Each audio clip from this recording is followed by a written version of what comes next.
நேயர்களுக்கு வணக்கம். 2026 சட்டமன்ற தேர்தல் முடிவுகள் இன்னும் சில மணி துளிகள்ல வெளியாக இருக்கு. இந்த ஒரு பரபரப்பான சூழல்ல அரியணை யாருக்கு அப்படின்ற 4 முனை போட்டி கடுமையா நிலவி வருது. தமிழக சட்டசபை பொது தேர்தல்ல பதிவான வாக்கு எண்ணிக்கையை முன்னிட்டு பலத்த பாதுகாப்பு ஏற்பாடுகள் செய்யப்பட்டிருக்கு. தமிழகம், புதுச்சேரி, கேரளம், மேற்கு வங்கம், அஸ்ஸாம் ஆகிய 5 மாநிலங்களுக்கான சட்டப்பேரவை பொது தேர்தல் கடந்த மார்ச் 15ஆம் தேதி அறிவிக்கப்பட்டது. புதுச்சேரி, கேரளம், அஸ்ஸாம்ல கடந்த ஏப்ரல் 9ஆம் தேதியும், தமிழகத்துல ஏப்ரல் 23ஆம் தேதியும் ஒரே கட்டமாக வாக்குப்பதிவு நடைபெற்றது. மேற்கு வங்க மாநிலத்துல ஏப்ரல் 23ஆம் தேதி மற்றும் 29 ஆகிய தேதிகள்ல 2 கட்டங்களா தேர்தல் நடைபெற்றிருக்கு. தமிழகத்துல 85.10%, மேற்கு வங்கத்துல 92.47%, புதுச்சேரியில 89.87%, கேரளத்துல 78.27%, அஸ்ஸாம்ல 85.96% வாக்குகள் பதிவாகி இருக்கு. மேற்கு வங்கத்துல முறைகேடு புகார் எழுந்ததால மகரட் பசிசம், டைமண்ட் ஹார்பர் ஆகிய 2 தொகுதிகள்ல 15 வாக்குச்சாவடிகள்ல மட்டும் கடந்த 2ஆம் தேதி மறு வாக்குப்பதிவு நடத்தப்பட்டிருக்கு. பால்டா தொகுதியில மே 21ஆம் தேதி மறு வாக்குப்பதிவு நடைபெற இருக்கு. இதற்கிடையே நடந்து முடிந்த 5 மாநில தேர்தல் வாக்கு எண்ணிக்கை இன்று காலை 8 மணிக்கு தொடங்கி இருக்கு. வாக்கு எண்ணிக்கை வெளிப்படையாக அமைதியாக நடைபெற 165 கூடுதல் வாக்கு எண்ணும் பார்வையாளர்கள், 77 காவல் பார்வையாளர்களை தேர்தல் ஆணையம் நியமித்திருக்காங்க. தேர்தல் ஆணைய உத்தரவுப்படி 5 மாநிலங்கள்லயும் இன்னைக்கு மதுக்கடைகள் மூடப்பட்டிருக்குங்க. புதுச்சேரி யூனியன் பிரதேசத்துல மொத்தம் உள்ள 30 தொகுதிகள்ல 1099 வாக்குச்சாவடிகள்ல ஏப்ரல் 9ஆம் தேதி வாக்குப்பதிவு நடத்திருக்கு. 294 பேர் போட்டிட்டு இருக்காங்க. மொத்தம் 9.50 லட்சம் வாக்காளர்கள் அங்க இருக்காங்க. தமிழகத்தை பொறுத்தவரை மொத்தம் உள்ள 234 தொகுதிகள்லயும் 4023 வேட்பாளர்கள் போட்டிட்டு இருக்காங்க. மொத்தமா பார்த்தோம்னா 5.73 கோடி வாக்காளர்கள் 4.88 கோடி பேர் வாக்களிச்சிருக்காங்க. மொத்தம் 75,064 வாக்குச்சாவடிகள்ல 1,06,408 வாக்குப்பதிவு இயந்திரங்கள், தலா 75,064 கட்டுப்பாட்டு இயந்திரங்கள் மற்றும் விவிபாட் இயந்திரங்கள் பயன்படுத்தப்பட்டிருக்கு. வாக்குப்பதிவு முடிந்ததுமே அவை அனைத்துமே தமிழகம் முழுவதும் அமைக்கப்பட்டிருக்க 62 வாக்கு எண்ணும் மையங்களுக்கு கொண்டு சென்று பாதுகாப்பா வைக்கப்பட்டிருக்கு. 62 மையங்கள்லயும் 65 கம்பெனி துணை ராணுவ படையினர், 18,000 போலீசார் பாதுகாப்பு பணியில ஈடுபட்டிருக்காங்க.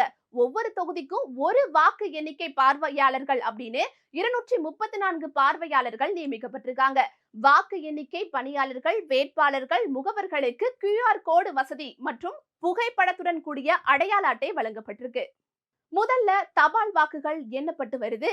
காலை 8:30 மணியில இருந்து மின்னணு வாக்குப்பதிவு இயந்திரங்கள்ல பதிவான வாக்குகள் எண்ணப்படும். முன்னணி நிலவரங்கள் விரைவில் தெரிய வரும். இதற்கிடையில சேலம் தொகுதியில எடப்பாடியார் போட்டியிடுறாரு. அதிமுக பொதுச் செயலாளரா அவர் இருந்திருக்கிறாரு. அது மட்டும் இல்லாம கொளத்தூர் தொகுதியில திமுக தலைவர் மு.க. ஸ்டாலின் அவர்கள் போட்டியிடுறாங்க. திருச்சி மற்றும் பெரம்பூர் ஆகிய 2 தொகுதிகளிலையும் தாவிக தலைவர் விஜய் அவர்கள் போட்டியிடுறாங்க. இது குறித்து ஒரு கண்ணோட்டத்தை பார்க்கலாம். சேலம் மாவட்டத்துல உள்ள முதன்மையான தொகுதிகள்ல ஒண்ணு எடப்பாடி.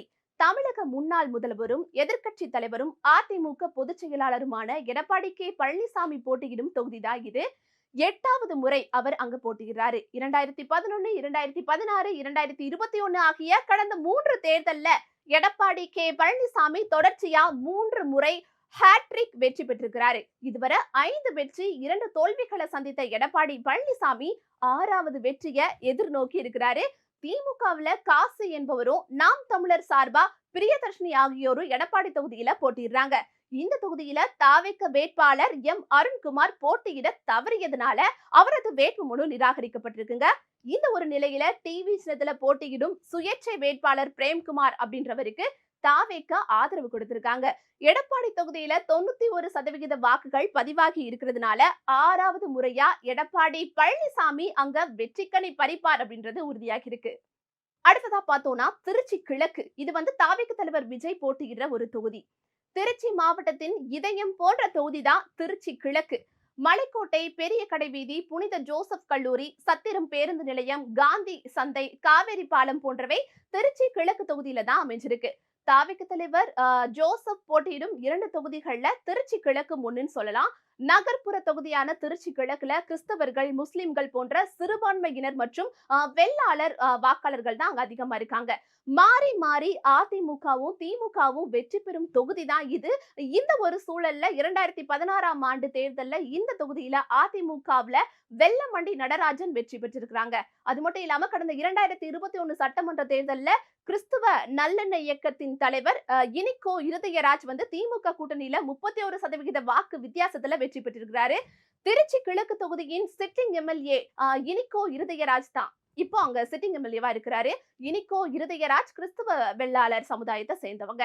தேவாலயம் எப்போதுமே அறிவாலயத்தை கைவிடாது அப்படின்றது அவர் ஒரு முறை சொன்ன பொன்மொழி.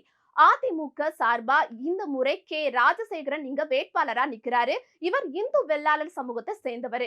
இந்த நிலையில தாவேக தலைவர் ஜோசப்பும் மதத்தால கிறிஸ்துவர் அப்படின்றனால அவர் சிறுபான்மை வாக்குகளை நம்பி திருச்சி கிழக்கு தொகுதியில போட்டியிடுறதா சொல்லப்படுது. ஆனா தமிழகத்தினோட மையப்பகுதியில இருக்க தொகுதி அப்படின்ற அடிப்படையில திருச்சி கிழக்குலையும் தலைநகர் சென்னையிலையும் உள்ள தொகுதி அப்படின்ற முறையிலையும் பெரம்பூர்லயும் விஜய் போட்டியிடுவதா தாவேகவினர் சொல்றாங்க. நாம் தமிழர் சார்பா கிருஷ்ணசாமி போட்டியிடுறாரு அந்த தொகுதியில. திருச்சி கிழக்கு தொகுதியில மும்முனை போட்டி இப்ப நிலவி வருது.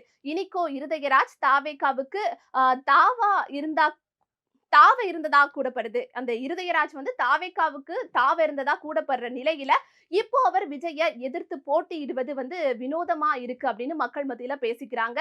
இனிகோ இருதயராஜ், நடிகர் விஜய் இருவருமே இந்த தொகுதிக்கு வெளியாட்கள் தான் அப்படின்ற நிலையில திருச்சி கிழக்கு தொகுதியில யாருக்கு வெற்றி அப்படின்றது ஒரு சவாலான ஒரு எதிர்பார்ப்பா தான் பார்க்கப்படுது.